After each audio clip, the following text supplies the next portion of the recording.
Hey everyone, this is Josh with Conquer All Things. I'm joined today by Antonio Lopez. What's up, man? Not much. How you doing, buddy? Welcome to the show.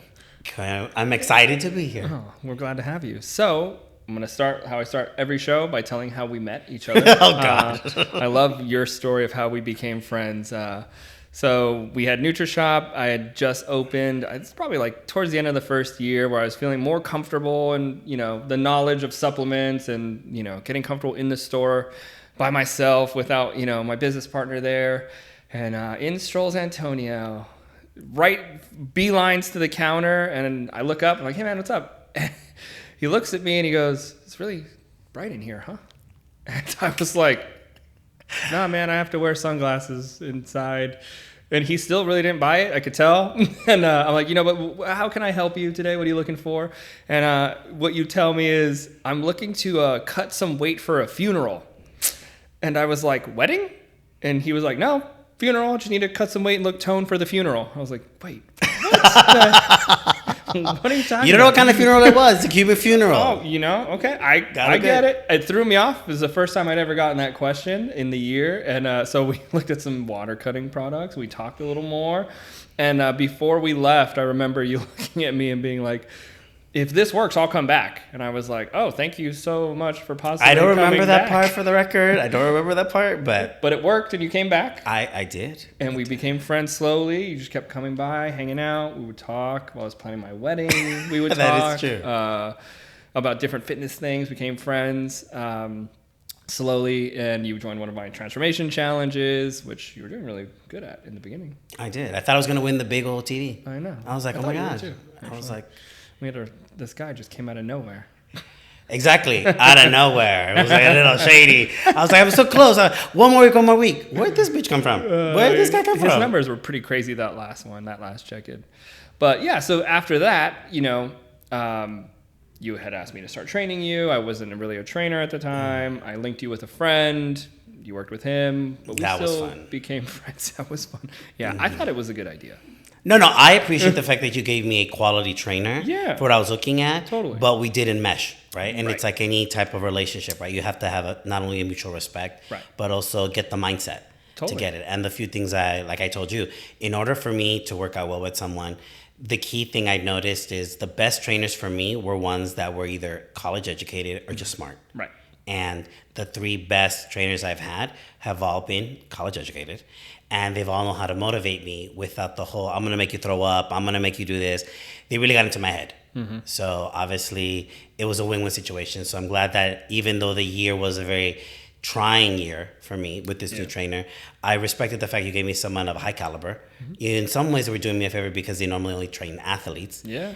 I didn't consider myself an athlete, but I understood his mindset, but we weren't a good fit. Right. So I'm glad that after the year I let him go. Mm-hmm. And came back to you going, okay, we just got to do this.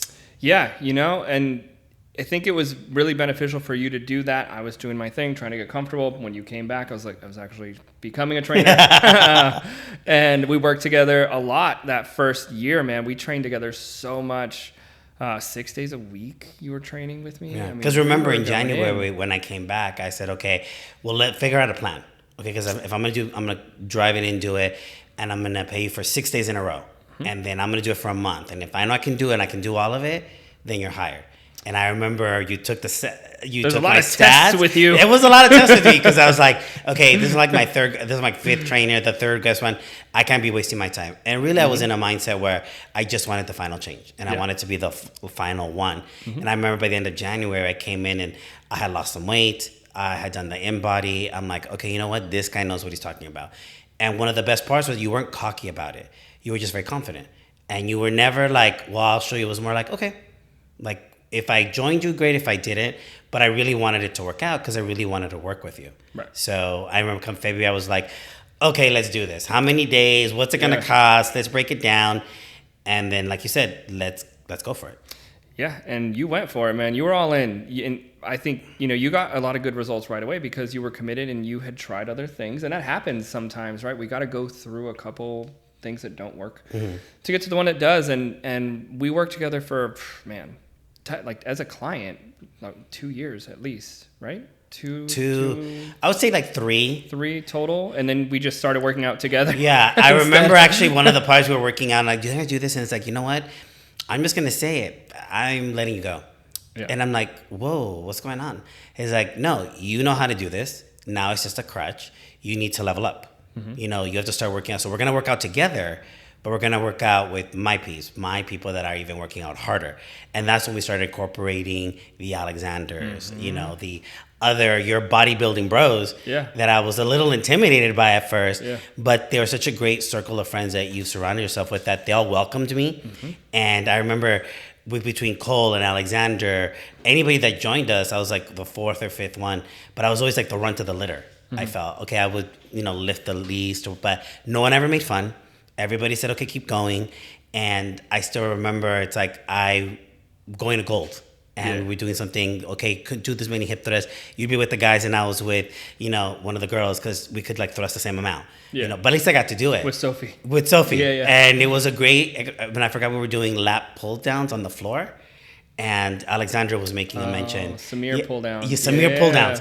And I remember Alexander, the barbarian, you know, jacked black guys, all of a sudden says, oh my God, that's great form, Antonio. Wow, you're almost to the same weight. That was the one extra I could do close to it.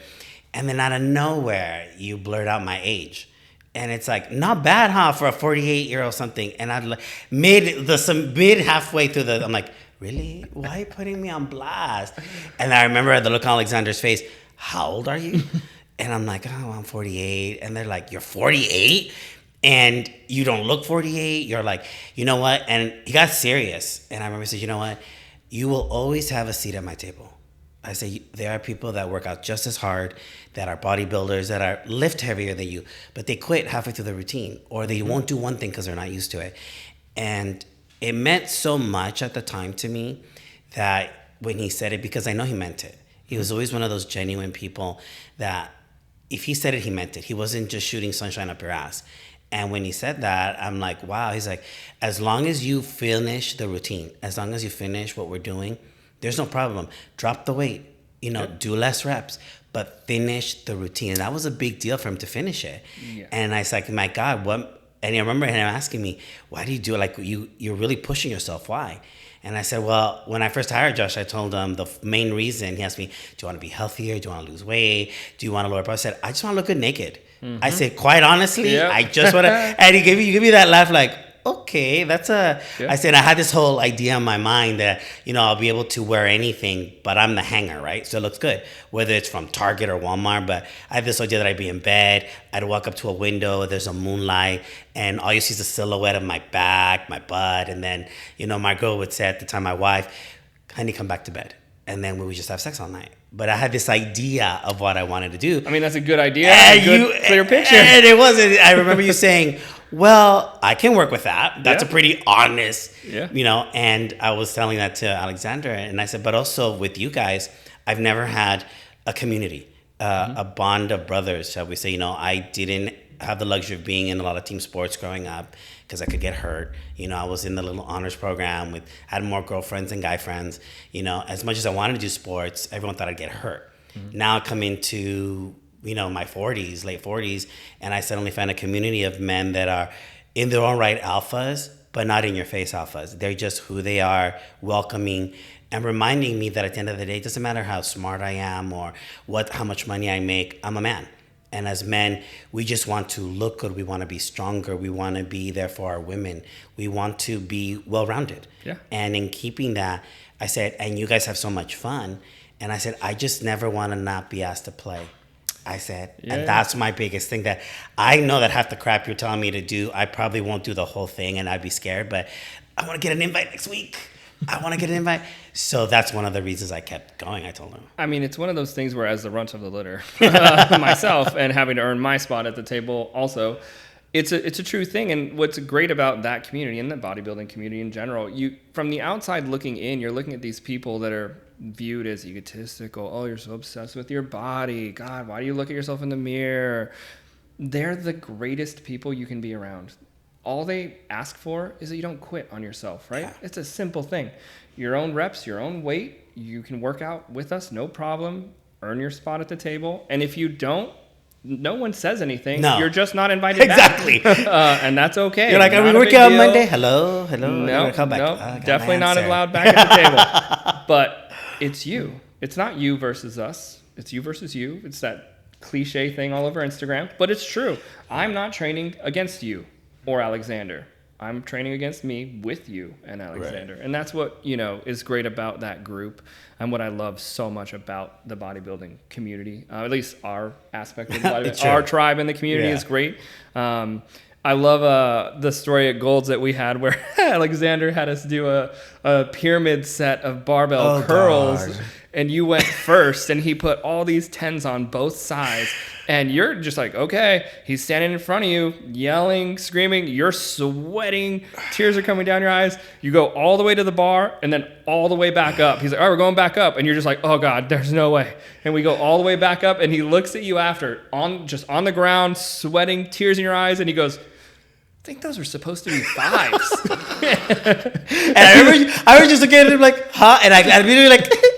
I'm like crying because I couldn't believe I did it. I'm like, did it. And I felt like going, you want to kill me. I'm like, I'm the least strong here. You think there were 5s? It's like, but the rest of us had to do the 10s after. Exactly. So everyone still did the 10s. Yep. And at the end, he's like, yeah, I think next time we'll do 5s. So calmly. And I'm like, this bitch. That was such a breakthrough moment for you, though, in my opinion. Like looking back at a lot of the different times we've had together, I mean, that for you was a moment where you were going through something physically daunting. That was such a hard set to do. I mean, that was at least 150-pound drop set curl, barbell curl. I mean, all the way down to the 45 and then back up to 150. I mean, that's not lightweight to curl. No. And you didn't quit. You didn't complain. You did exactly what was asked of you. Mm-hmm. You did your reps. He spotted you when you needed it a little bit. Yeah. And again, there's a few cheating ones of swinging, but he just told me, kept going. Yeah, just kept going. And we were watching your form. You had 2 of us on either side of you. Yeah. He was in front of you. But I think after that, for me, looking at your journey, that was a big jumping point where you were in then. Like you could go wherever we went and train. There was no like, oh, I'm going to bring my friend Antonio.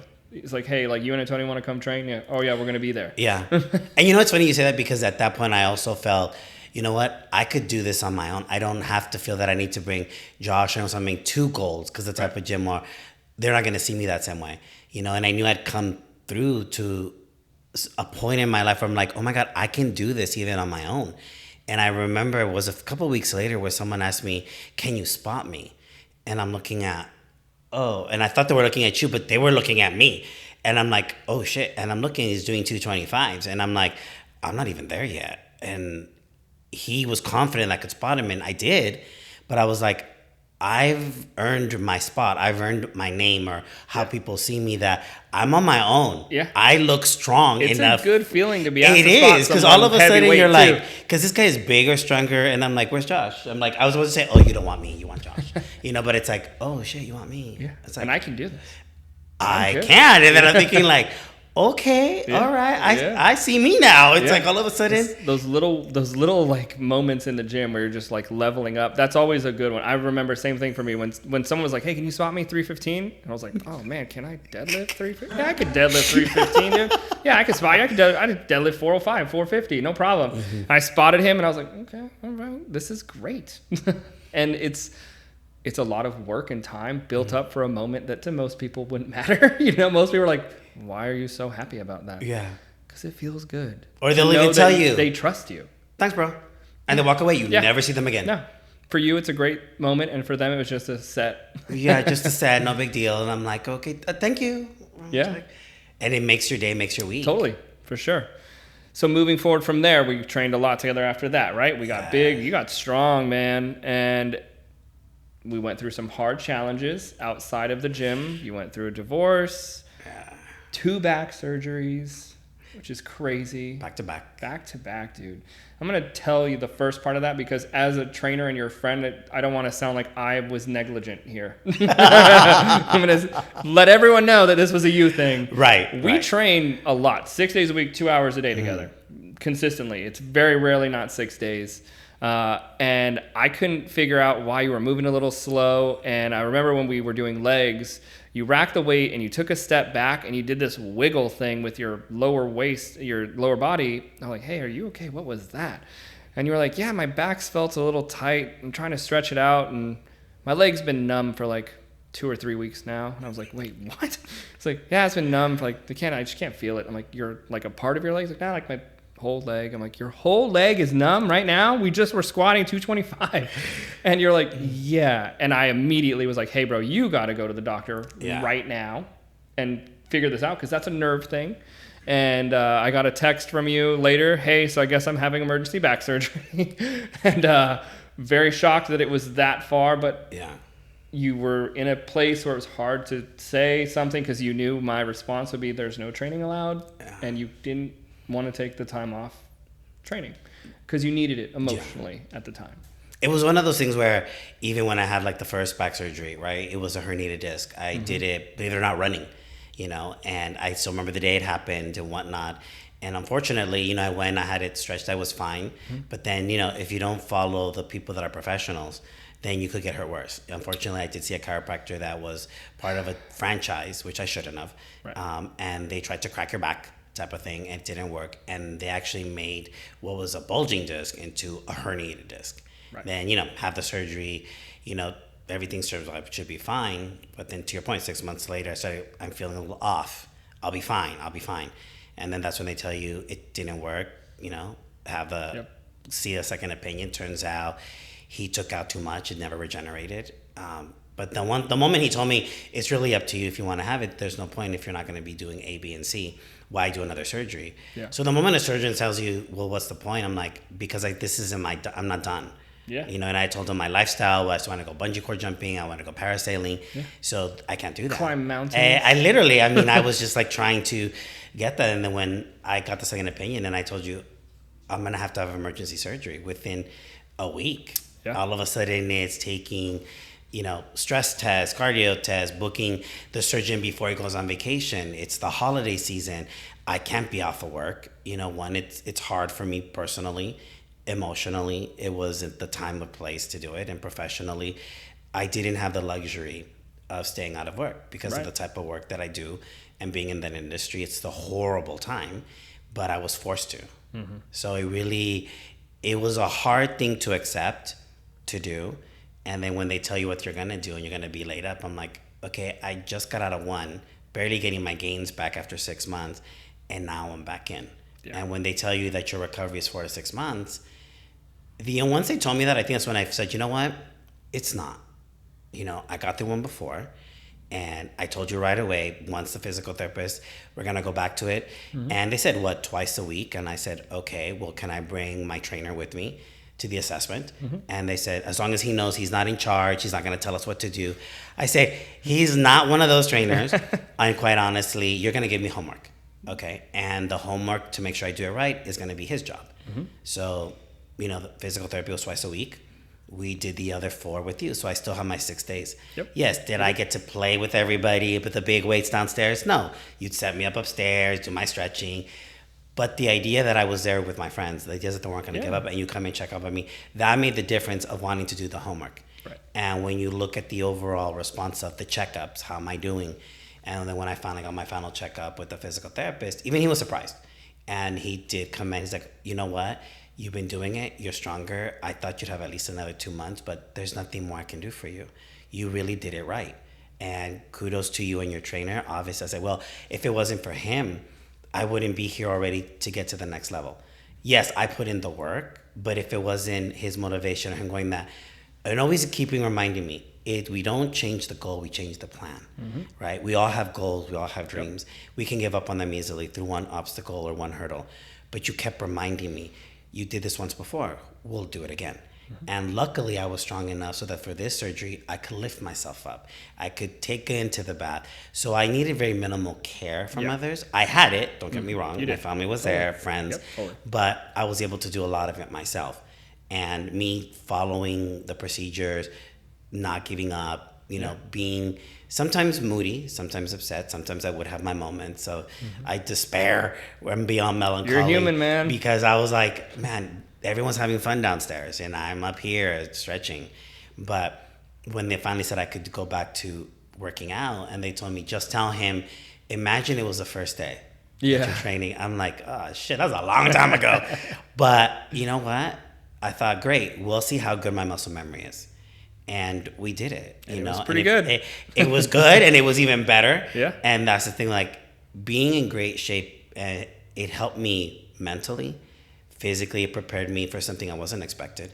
If I had given up from the first time I got hurt, I wouldn't be able to go through life, and honestly, with the bigger strength to push forward. Right? It's always to push forward, because tomorrow's another day. So you can only do what you can in one day. I just had to learn. I'm old school. I'm Generation X. Everything is fine. Walk it off. Yeah. Don't be able to see. Rub some dirt on it. It's like I said, rub some dirt on it. You're good. And we don't ask for help. No. You are also very stubborn. And I'm you as a person. I'm a stubborn person. I like to think in a good way. Oh, yeah, but I have come to terms with your help that I am stubborn, and sometimes I have to be told. But look, to your point, man, you did the work, right? And when a physical therapist is trying to get you to rehab an injury, when they're trying to get you to come back from something, most people will stop doing the work when they feel a little bit better. I don't need to do the stretches. Like, we're close enough. I mean, you were dialed in. And at the time, like, I wasn't even your actual trainer. We would tell everyone that. So, like, we'd just go to your appointments. And I would just make sure that you were good, and we would follow the plan, just how we normally would, even if we trained together, because that didn't, to your point, change. We were still had a goal, and we still need to hit it. We just had to change the plan. And right when you were ready, we changed the plan back. And you did what you needed to do to come back from that. Now let's talk about the craziness of like the last 3 weeks with you. So by looking at you, you would never know that you had open heart surgery a week ago today. Like this time last week, it's Friday. This time last week, you were recovering in the ICU from a triple bypass open heart surgery. Yeah, that would be correct. Yeah. What a surprise that was to all of us. It was a surprise, I think, a shock to me. I wish I could say I've accepted it, but even in my mind, I still, if it wasn't for the scar, I was like, oh damn, I really had a triple bypass, not a stent put in, not a little flushing. Nope. I literally went in to have 3 aortas put in, and obviously even you made fun of me. Of course you have to go big. Why go for something small? You have to go all the way in. And it was tough to swallow, and the harder part, I think, is that in the 3 weeks prior, in the weeks before, I technically had a heart attack on Tuesday. Mm-hmm. I thought it was indigestion. But in all honesty, that's what I would tell people. But I knew I was having some sort of an attack. I was hoping it was a panic attack, because it'd be undue stress I was under. Mm-hmm. It had been a hard couple of months, and it just kept getting worse every week. And I thought I was handling it, just working out more. But my workouts have been slacking, but I didn't know why. Yeah, you had mentioned it. You were feeling a little off. Results weren't there. Yeah. Like and I told you, the strength wasn't there for sure. And I kept asking you, should I eat different? Should I change? Like, are you resting? Are you sleeping? And every time you come up with the same thing, you need to reduce your stress. You are too stressed out. You're not sleeping. You're in your head. The amount of workouts you do is not going to take away your stress unless you consciously decide, I don't give a fuck. You can't out-train stress. And here's why. Like, the very simple reason here is you're dealing with internalized stress. And then you're going in the gym and you're putting external stress on your muscles, right? That's what training is. We're putting stress on our bodies. There's so much stress inside of you already because you were going through a lot and you were internalizing a lot, and you're a private person with a lot of things. You and I are very open with each other, but even with me, you're doing a lot. You know how I'm going to respond to you very blunt and openly because you're one of my best friends. And I knew that it was getting harder and harder for you leading up to that point. I got very frustrated with you. Yes. And there were moments you were very short. If you don't change this, it's going to happen this. And that's why that day that it happened, I refused to believe I was having a heart attack. And I remember finishing dinner, and a buddy of mine had picked up dinner, and we were just going over work, and all of a sudden I felt the pain. Mm-hmm. And it was excruciating. I felt like my whole chest was caving in. Yeah. And I thought, oh, hell no, I'm not having a heart attack. No, I'm not. My arm, if arm doesn't hurt, I'm not dizzy. Because I'm obviously, like everyone else, I'm Googling checking the boxes. And I'm we're like, good, we're good. No we're dizziness, no vomiting. No, I'm like, it's a panic attack. Yeah. Tengo aire, as we say as Latinos. I have indigestion, And I remember telling my buddy, which I hate that I put him in that place, is that, you know what? I don't want to alarm you. But in case I suddenly say you need to take me to the emergency room, don't ask me why. Just take me. And I waited 15, 20 minutes, and it subsided, the pain. I was like, you know what? It was indigestion. Got up, took 4 Tums, Of course. took a rest. I'm like, okay, I feel better. And I went to sleep. And then next thing you know, I got up early. What do I do Wednesday morning? I work out. Yep. You do your cardio first, then we work out. It's like I would walk in the morning, then do cardio. Went to work with my boss in Fresno, so I didn't work out on one day. Then came back. Worked out again. But this time I had to stop a couple of times, doing just a walk, a stroll, mind you. Yeah. And my buddy at the time was, I'm like, are you okay? Yeah, I'm fine. It's like, you don't look good. You never stop. Well, it's only really quiet. And he's like, you know what? We're not going to stop walking until you actually see a doctor. Yeah. I said, yeah, no worries. And then we worked out. We trained arms, and I'm going to tell him, everybody, what happened that day, because now I feel bad about it. And Jar won't let me stop thinking about it. Every time he's like, man, I can't believe you did that to him that day. I'm like, I didn't know he had a heart attack, man. He didn't say anything. We were talking. I was frustrated about something with you, very frustrated as a friend. Yes. Because I care about you, and I'm just, I want what's best for you. At the end of the day, that's it. I do. And you more than so many other people. And I was asking you a question, and you weren't giving me the answer that I wanted, and I actually hit your chest 3 times with my hand, and not knowing that you had a heart attack. And JR's like, man, I can't believe you struck his heart after he had a heart attack. I was like, I didn't know, dude.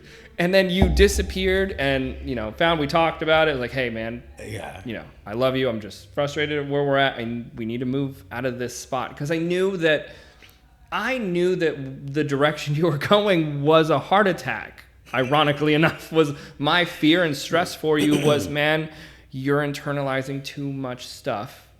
You can look great on the outside, right? Dude, right now, bro, you look great. You look amazing. Internally, with that stress, it's gonna get you, and it does. It's that they call it that silent killer, right? Because it will mess with things like diabetes, hypertension, all that. And mind stuff. you, giving under the stress, it exacerbated the fact that I was a type of diabetic. Now it's like full-blown diabetes. Then it was blood pressure wouldn't be controlled. And those two combined, for being under so much internalized stress, it exacerbated having heart issues little by little. Yeah. And yes, that day of the conversation, I was a little emotional. It had been a rough week. I had certain conversations with certain people in my life, and both personally and professionally, and they weren't going in the right direction. And you know me, of course, I'm a little bit of an emotional person. And I took it in. I love that about you. So that day, when you hit me, it hit hard. Not that you hit me. You did hit me hard, but like solidly, because I know that's how frustrated you were. Yeah. But it kind of put me in a different state where I felt like I had disappointed you. I had let you down. It's like, another person I'm letting down. So when I walked away, I remember Zokai's watching me. Yeah. And he's like, this is the 3rd time you're out here. Because I didn't want to say that I was in pain. That my chest was hurting, and that I have to take breathing and drink more water. And then he took me aside to talk, and we had a great conversation. Zoka's an amazing person. We're closer in age. He gone through something similar in his separation. So it was a great talk. It was a very relaxing talk. Yeah. And that's when I realized that, if I don't let out some of the more personal things, I'm on my way to that. Yeah. Thinking, and you were trying to stop something that happened. Yeah, and that's I wish I would have hit you in the arm. But regardless of where I was hit, because imagine even when I hit, I didn't feel like that. But truth be told, if I had, my instincts told me go to the hospital, but I'm like, no, because what if it's just gas? What if it's something like that? Again, that feeling of I don't want to make a scandal. I don't want to be the overreactor. I don't want to be. But we're talking about my health. Yeah. No one's gonna care. I'm single. Heart, man. So it's one of those things and then and I still remember when I got in and I went to see the doctor on Monday, and she said, we need to go to the hospital. I'm like, why? I said, I feel fine. They run EKG. It's normal. I have to go to the hospital. I'm like, okay, fine, doctor, but I'll go to the hospital. Yeah, moving back 1 second. We also trained for 2 hours Sunday and Monday before that appointment. You kept coming in to work out. Well, we only did arms on Friday. Got to do Sunday. We got to do chest day. We had to hit chest. And I mean, I don't miss chest day. Yeah. It's not big enough, so we got to work on relax. it. So chest day. But the crazy part on Monday, I didn't go. I went for the walk, and it was a slower walk Luckily, my buddy was having his own issues, so we really didn't walk the whole time. Yeah. So I got to sit for like 20 minutes. So, and then we worked out. We did, Monday was what, back? Yeah. But we did back day. And I'm like, oh, I'm going to go see the doctor. And it's funny, after going to get checked at the hospital, they never let me go. Mm-hmm. And to be told, oh, you're fine, you have an EKG, is fine, but then they took a blood test. And from one blood test, that's when they realized you either had or are having a heart attack. And they rushed me in, and I'm thinking, excuse me? It's like, you had or having heart. I'm having a heart attack. I feel fine. And she looked so distraught, and I hate to say it, but I started laughing. And she's like, you're having a heart attack? I'm not having a heart attack. And I just started laughing. I just left the gym, I'm good. And I'm like, and I'm loud. So my laughter was even louder, but it was an uncontrollable laugh. Like, I couldn't stop laughing. I kept laughing harder. And another was sitting down, it's like, is he okay? Why is he laughing so hard? I just told him, he's having a heart attack. And he's like, why is he laughing? I don't know. And they're just staring at me. And then the one that heard me laughing, he's like, I guess it's better than crying. And I'm like, that's a good point. And I'm like, okay, I'm sorry. Okay. All right, what's going on? And so they sit me down. They start hooking me up with everything. They kept telling me to calm down. And I'm like, I am calm. And I'm thinking it'll be a quick test, not a big deal. And next thing you know, I'm hooked up. I'm having a chest x-ray. They're doing more blood tests. It's going up higher. And so at the end, they tell me, you had a heart attack. And now you're starting to have another one. And so it's almost like the aftershock of a big earthquake. I thought, oh, so I'm coming up to the big one. I said, no, you had one. Yeah. It could be bigger at the rate you are. And then at that point, they never let me go. And so I really was hoping I'd just go in. They tell me to relax, give me some medication. I never thought that someone who works out 6 days a week is on a high protein, low fat, low carb diet. I don't drink, I don't smoke, I don't do recreational drugs. I'm only a social drinker, but I haven't been that social. So really, in my mind, it can't be. But when they're suddenly telling you it's what it is, and they're telling you that you're going to go for an angiogram and they're going to probably put a stent, I'm like, okay, that's not so bad. And then you come out from the procedure and they're like, we couldn't do anything. You'll have to wait till tomorrow. That's when I knew it got serious, because they couldn't do anything. What was the blockage? So you have 3 main arteries, and one artery was 100% blocked. The second artery was 98% blocked, and the third one was 60%. So for all intents and purposes, I was running on 40% blood flow to my heart. Yeah. I don't know for how long, right. But considering the workouts, me not missing work, me dealing with daily stressors, it's surprisingly to me that I didn't feel something sooner. And probably the way the week had gone, it probably just pushed it. I think that week exacerbated it a lot, for sure. That was a tough week. Tougher than normal. A lot of different things, tougher than normal. And you were already running at such a high level of stress, probably, that it was just that peak push, And it just pushed me over. Yeah. I mean, luckily, you went in and found out, because knowing you, if you didn't have that doctor appointment scheduled, you probably just could have kept working. Right. You know what? Because then everybody would have been saying, like, I'm sure would have said, okay, what's going on? Okay, you need to see the doctor. Yeah. Okay. So everybody wanted me to see that. I can honestly say, though, once they told me what it was, and the surgeon came in and he said, okay, these are your options. There's one. You have open heart surgery, A, B, and C. And I'm like, oh, okay. And he looked at me like he wanted to say something more. And I'm like, is there anything? It's like, that's it? Okay. I said, well, do I have another option? No. So why would I argue? Yeah. I said, I just want to get better. I said, I'm going to tell you right now, doctor, I'm the type of guy where if you find a problem, and I don't want the easiest solution, I want the best solution. Would I want laparoscopic surgery? Absolutely, because my recovery will be quicker. I'll be out of here. But if it's a Band-Aid, what's the point? You can put in 2 to 3 stents and hopefully hope that a clot doesn't happen. I'll be back here in 3 months. No, if you're telling me I need to have open heart surgery, clean everything out, get new arteries, and I'll have more longevity, then I guess that's what we're doing. Yeah. And he just looked at me, he's like, okay, I guess everyone never wants to do the surgery. I said, well, you said it's an option. I said, I'm not here to play around. I said, basically, and you and me had joked around this for a very long time. And I told him, look, I basically have a broken heart. Yeah. In more ways than one that you don't know, doc, but you're going to fix it. So let's just do it. Yeah. And Dad told me he only does surgeries Thursdays and Tuesdays. And so I thought, I guess next week.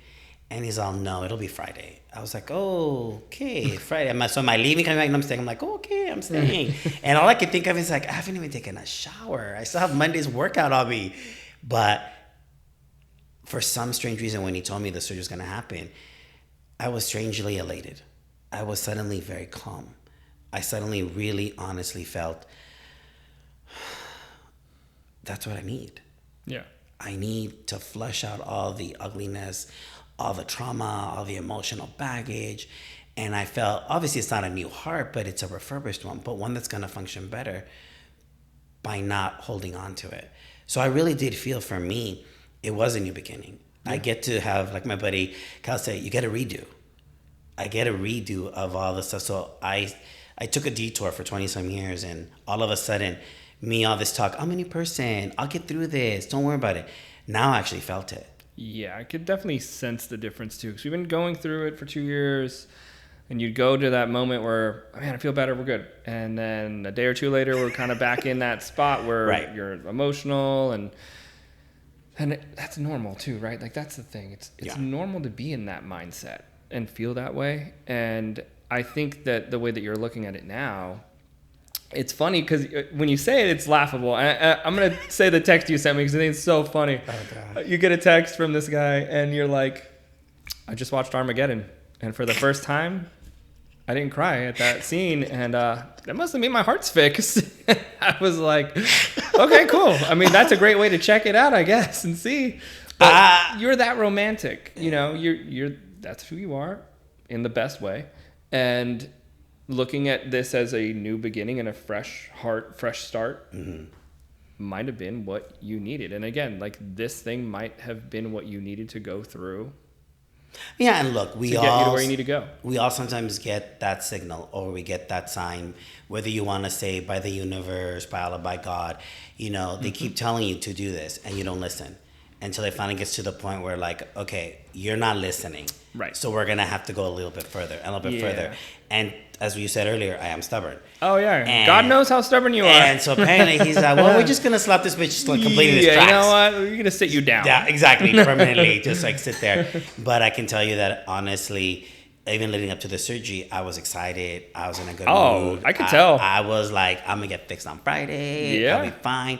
And when people ask me, how are you doing? I feel good. I feel great. The nurses were usually, like I told you, they're unusually pretty on this hospital. Like, every nurse I got in, and we would talk, and they're like, wow, you're in a good spirit. I said, I'm gonna get fixed.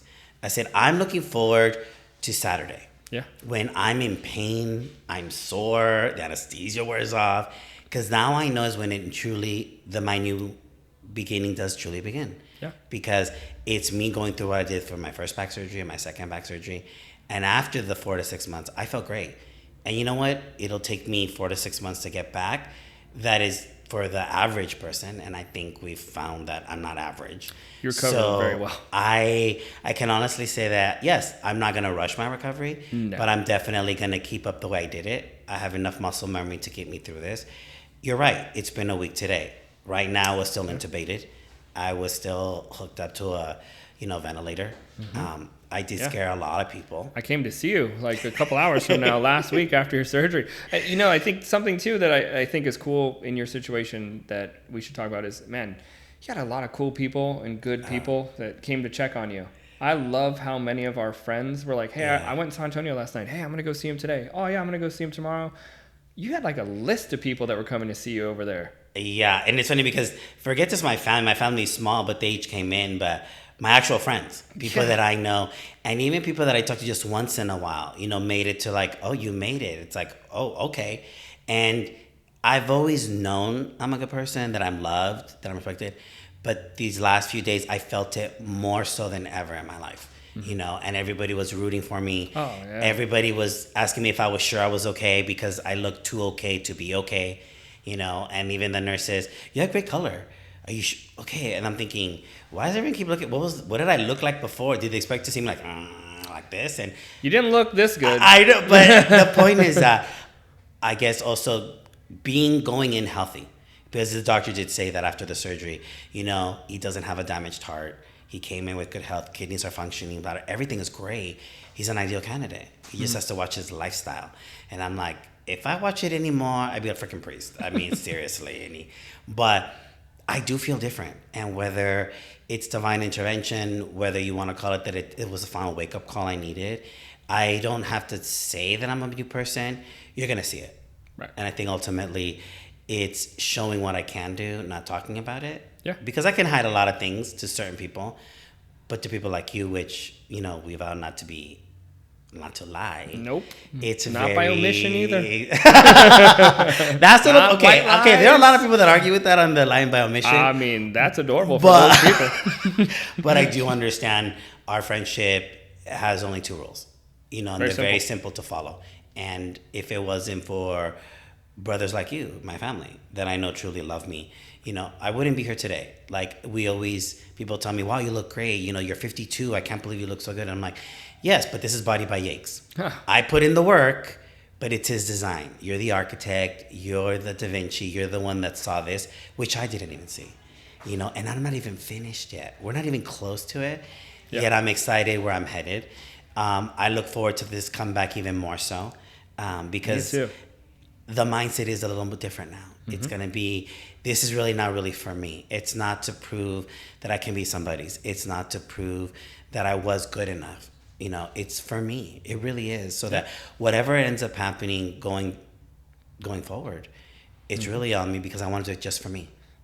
I love it. I think for the first time it feels, when you're saying it, it's clicking.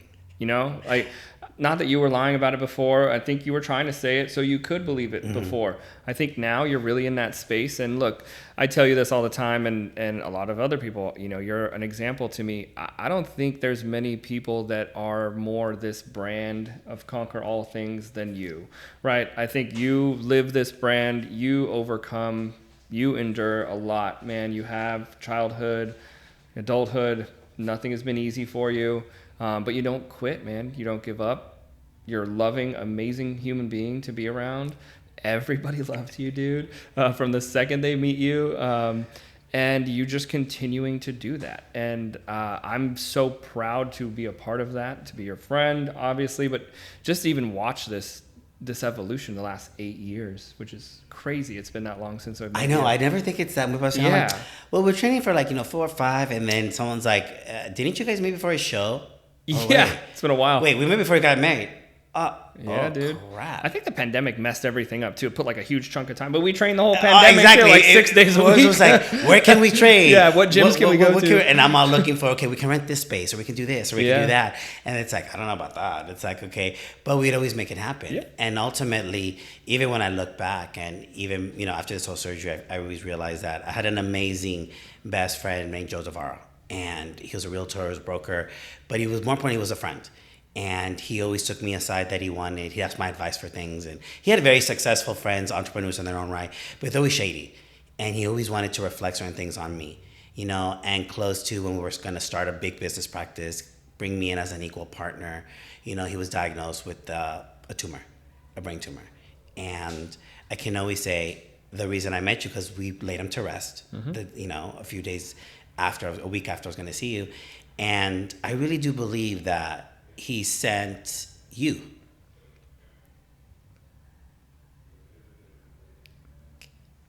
You show the same support, the same love, the same, what are you doing?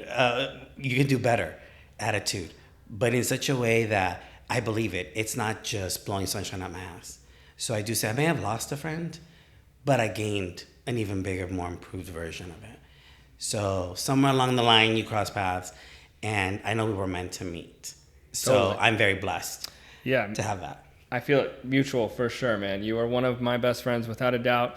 I am your biggest supporter for sure. I cannot wait to see what you do next, man. You're going to be on the podcast again. We're going to talk further. We're going to document a little bit of this journey, I think.